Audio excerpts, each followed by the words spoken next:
aya jelema resep jasa ka Kangjeng Nabi tapi teu boga naon karakterna tukang beca, lain karakter kahirupan sapopena tukang beca. Ketiganya nyaritakeun Kangjeng Nabi ku kabageranana, nyaritakeun Kangjeng Nabi ku loyalna, nyana ngarenung kieu be. Cek cenah aing ge hayangan aing teu boga naon. Lah aing mendek sodaqoh ngabeca be ngan asal pe Jumat.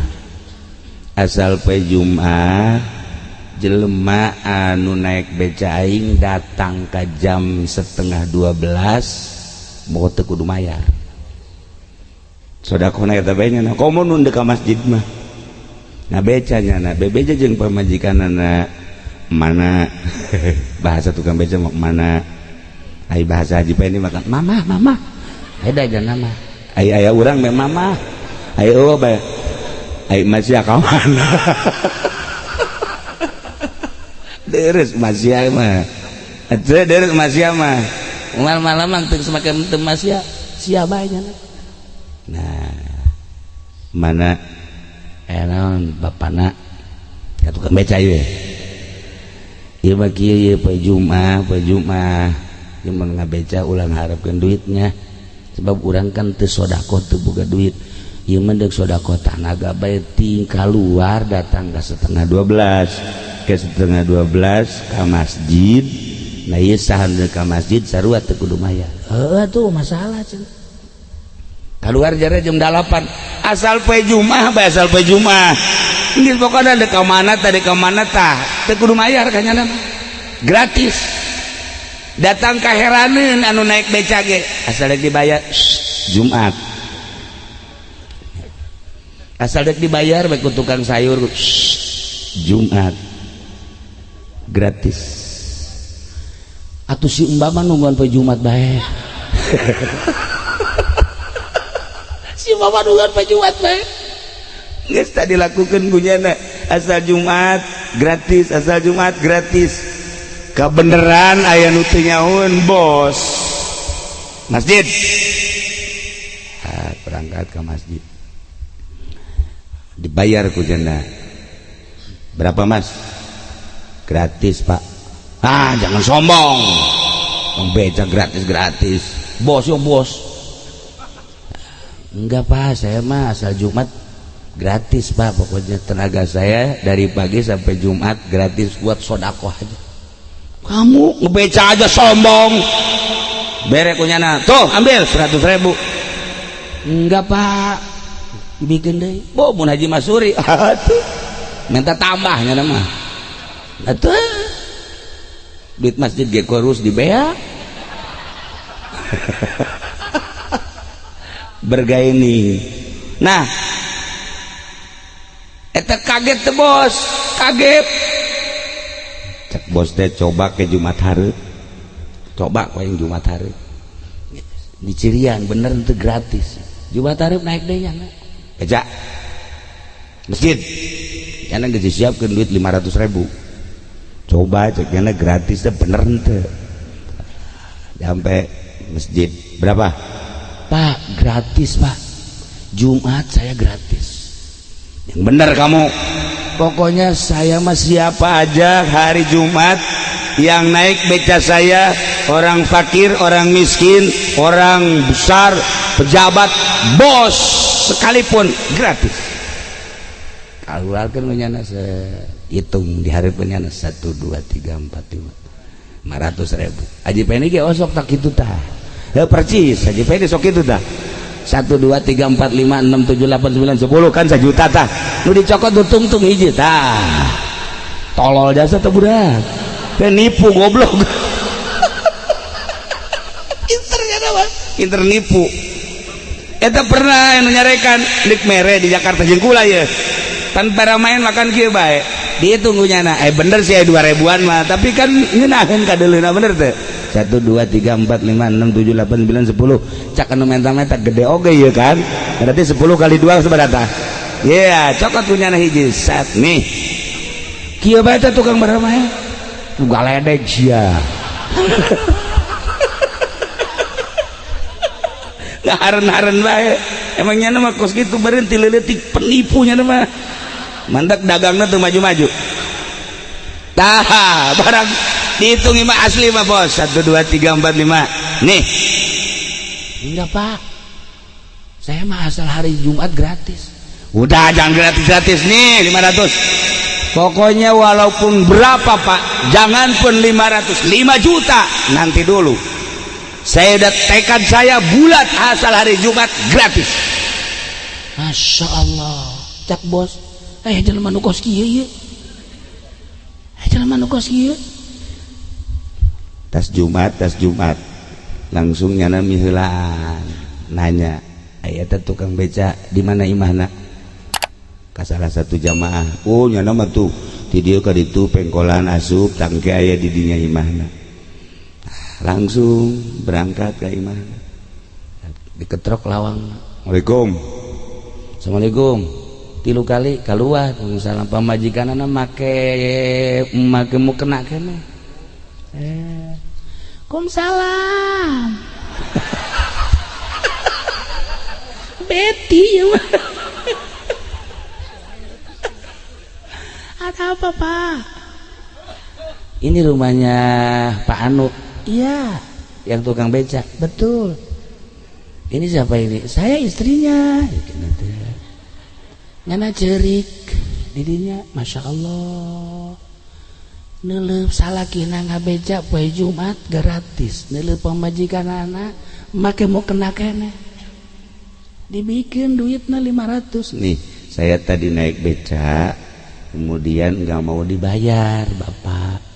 Nah udah ini saya bayarnya sama ibu aja. Oh cek ibunya dari pagi sampai Jumatan gratis suami saya mah pak walaupun bayar sama saya enggak pak nanti suami saya ke surga masa saya ke neraka ya Allah eta bos kieu bae bos aing teh loba duit aing ngabutuhkeun duit neangan duit tetapi ieu kakarak banggi tukang beca model kos kieu Masya Allah coba sih aslinya orang mana Cilongok pak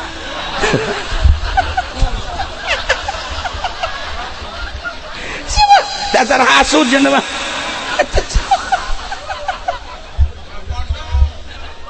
Cilongok pak ya Allah ya Rabbi idinya nyana ngetlakeun cai mata ya Allah ya Rabbi horenganan jelema geus kabitaheun jasa ka surga ditanya iya nu mantak kieu kumaha nu mantak kieu cinta jasa ka Kangjeng Nabi walaupun fakir tapi sodakohna terus baik Kangjeng Nabi walaupun miskin tapi sodakoh terus baik naon bae anu bisa disodakohkeun ku Kangjeng Nabi selalu disodakohkeun kaula nuturkeun Kangjeng Nabi salaki kula nuturkeun Kangjeng Nabi lantaran eueuh jang sodakona hanya tanaga-tanagana maka kula jeung salaki musyawarah poe Jumat ngagratiskeun beca ya Allah ya Rabbi cak nu sugih teh pohara amat ieu mah jelema lain lalagan di luar kapasitas biasa cintana menggebu ka Kangjeng Nabi akhirna balik nu sugih teh ngarenung bebeja ka pamajikanana neng Bapak mangi tukang beca jeung pamajikanana seperti tadi caritakeun gitu yuk urang ngamimitian sedekah yuk urang cintakeun ka Kangjeng Nabi masa nu susah bisa sedekah urang henteu urang lamun nyaritakeun batur ngabangun masjid jaboga pantes batur ngabangun majelis boga puluhan juta ge ja pantes batur nyantun yatim piatu jaboga pantes ieu tukang beca jeung pamajikanana Bapak can nyorang ngecelakeun cai mata saumur hirup tetapi kamari Bapak ningali pamajikan tukang beca salakina ngagratiskeun tanaga barang datang ka imahna pamajikanna maksi keneh make mau kena dibere duit ku Bapak 500.000 cek nyana moal pa Jumat mah ya Allah ya Rabbi Bapak tercengang ningali karakter model kos gitu yuk urang mulaian yuk ayo Pak atuh cintakeun urang ka Kangjeng Nabi ya Allah ya Rabbi disorot ku sinar Kangjeng Nabi kasorot ieu urang lamun lain aya sinar Kangjeng Nabi yang moal daek duduk di dieu atuh moal daek duduk di dieu ieu teh aya nur Kangjeng Nabian di kolbu urang, aya nur ilahian di hate urang, nu mantak daek diuk di dieu teh aya cahaya Allah, aya cahaya Kangjeng Nabian di dieu di kolbu urang. Ngan kadang-kadang katutupan ku balak genep. Ieu doang ieu tadi di bandara. Wow, eta Haji Pendi kikian we. Naon tual-tual ieu teu kaharti ku gorenganan urang Amerika susuna beude. Eta Masya Allah karim. Kula ge lamun teu mau sorban mah meureun dideulekeun ngan sorban make sorban api-api bae ieu. Ngan rada diintip we jahe gede. Ya Allah, eta bener tah urang Amerika luwis dia eta mah. Luwis disusul ke orang Pakistan lah luwis barang turun di Cina teh Cina kasisian Haji Rusdi nya nangis ge bareng kotok tuh mulus jasa ceknya berarti jarak jauh meureun normalnya.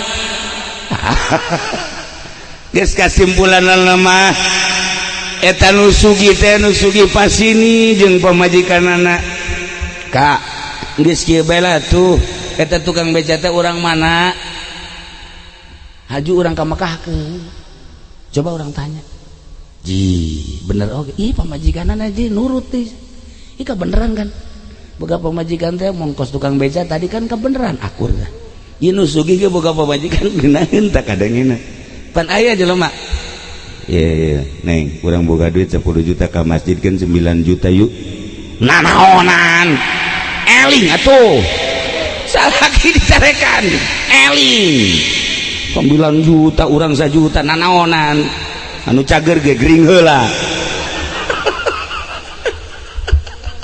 eta majikan kamu Masya Allah aya teu ngamuk neng urang boga di 10 juta 9 juta ka masjidkeun yuk kabeh panggilkeun jeung hulu-hulu sia amboh itu orang pondok KTP-na Masya Allah. Nah akhirnya anu sugih teh ya geus sababaraha bulan datanglah ka tukang beca. Assalamualaikum. Waalaikumsalam.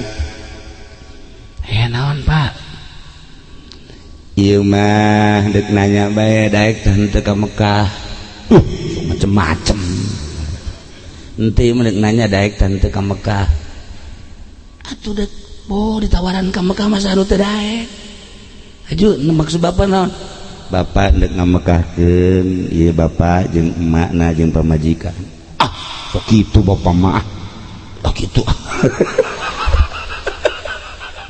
nyana bunga-bunga tapi maksudna kaget beneran ieu mah cek pandanganna beneran jatuh akhirnya di Mekahkeun Masya Allah berarti kula bakal kapanggih jeung Kangjeng Nabi ku cintana ka Kangjeng Nabi dibawa berarti kula bakal kapanggih jeung Kangjeng Nabi bahagia amat guys kana KTP na langsung didaftarkeun alhasil nyana diberangkatkeun ka Mekah kuno sugih nah ieu berkat cinta ka Kangjeng Nabi celing di hate teh resep jasa ka Kangjeng Nabi kemudian nyana berangkat sodakona ku cinta ka Kangjeng Nabi ujung-ujungna coba ge eta mah kos inget ka dongeng kieu aya jelema jore jasa beungeut na lalaki ieu asal nanya awewe ngambalieu asal nanya awewe ngambalieu nyana ge ngaca ieu beungeut aing beungeut perang ieu mah ceukna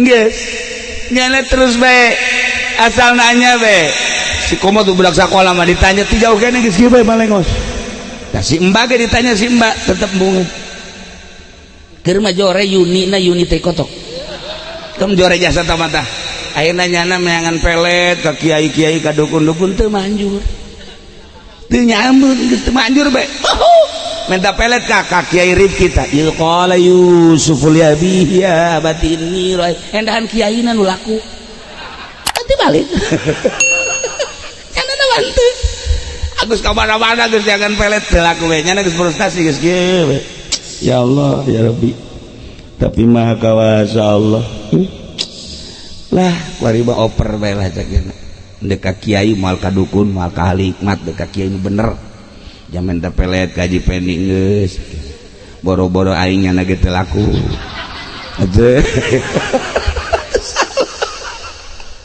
ayeuna ka kiai assalamualaikum waalaikumsalam aya naon kula umur geus aya meureun 35 mah oh bagus maksudna ya kan hayang kawin atuh lain geura kawin hayangan lalaki makan pembeli eueuh jang meulina ayo boga duit ona lah tuh urang sajajarkeun we jeung nu kieu kiai unggal nanya awewe embung ka budak sakola embungeun ka si mbak embungeun ka karyawati embungeun ka santri ge embungeun kunaon geus datang ka haji ulum ge arembungeun ka aju ieu mah deuk masrakeun sagala-galana we ka kiai atuh sugan ka ahli hikmat geus kula ieu pelet tata tulisan pelet beuh ti mimiti waliyat talatof datang ka izqala Yusuf kental kabeh cek ah eta mah nu ngaran-ngaran minyak ti ahli hikmat makena ge ajerum dani kang mah teh ajerum dani eta geus lain kitu deh disilang Masya Allah dimimiti minyak sengit datang ke minyak PPO datang ke minyak kelapa tetap kemanjur Haji Masuri pagaweana kos kitu teh puding tah bae keur ngorak kikian mah nya tah Haji puding jago pelet kos kitu tapi tetap teu laku nah ieu mah deuk masarakeun ka kiai cintakeun ka Kangjeng Nabi cak Jai cintakeun ka Kangjeng Nabi engke batur lain neuleuh beungeut maneh lain neuleuh awak maneh tapi aya sinar Kangjeng Nabi ya Masya Allah cinta cara cintana cintakeun hate baca sholawat tah sholawat nu mana kiai ye tapi teu meunang direkam ieu mah ye sholawat ieu mah anjur jasa ieu mah ye teu meunang direkam paehan HP-na paehan ya dibacana moal make ieu Allahumma sholli ala sayyidina Muhammadin ana talu wa qasallu kul antu salatu sulaiman siman ya coba nih anak gua ge bisa doa gitu sih atuh itu mah pelet aduh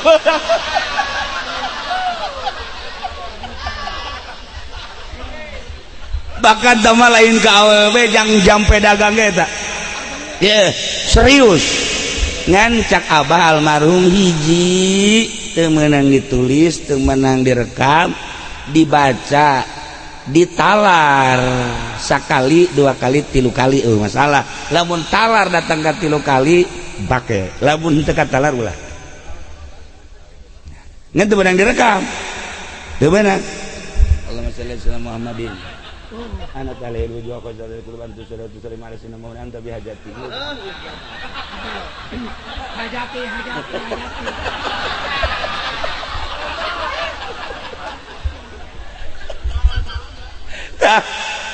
nah ya akhirnya kuyana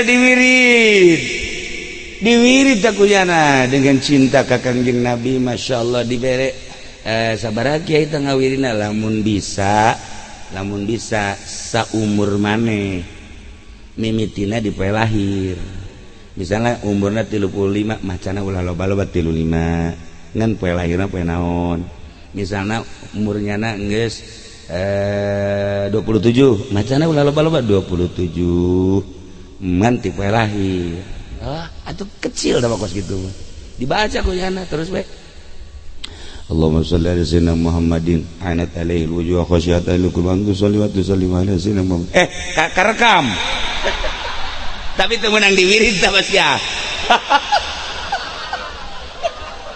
teu meunang awas eta tah kudu satalar-talarna oh bahaya tah mah nah diwirid kuyana terus we diwirid asal penting diwirid sesuai jeung umur asal penting diwirid sesuai jeung umur terus be tambah cinta ka Kangjeng Nabi dicintakeun ka Kangjeng Nabi cinta ka Kangjeng Nabi Masya Allah henteu lila prosesna cuman 3 bulan eta awewe loba nu nanyakeun loba nu nanyakeun aya teh si Udin kok kasep amat ayeuna kok kasep amat cenah keur ieu mah jobed sia jobed bahasa Vietnam eta kasep amat unggal jelema nyebutkeun kasep bahkan aya eta mah jelema aya kasep tapi pantes cek teh pan beda tah pantes ceknya nyurup teh nyurup pan jelema teh anu nyurup pantes sampaian lah kok saji pendi aya kan nya mah awakna sampaian topo ge disampai-sampaikeun kesimpulan ada mah alhamdulillah loba rezepen ya akhirnya naon gitu ngalamar kawe jadi ta eta sholawat modalna cinta ka Kangjeng Nabi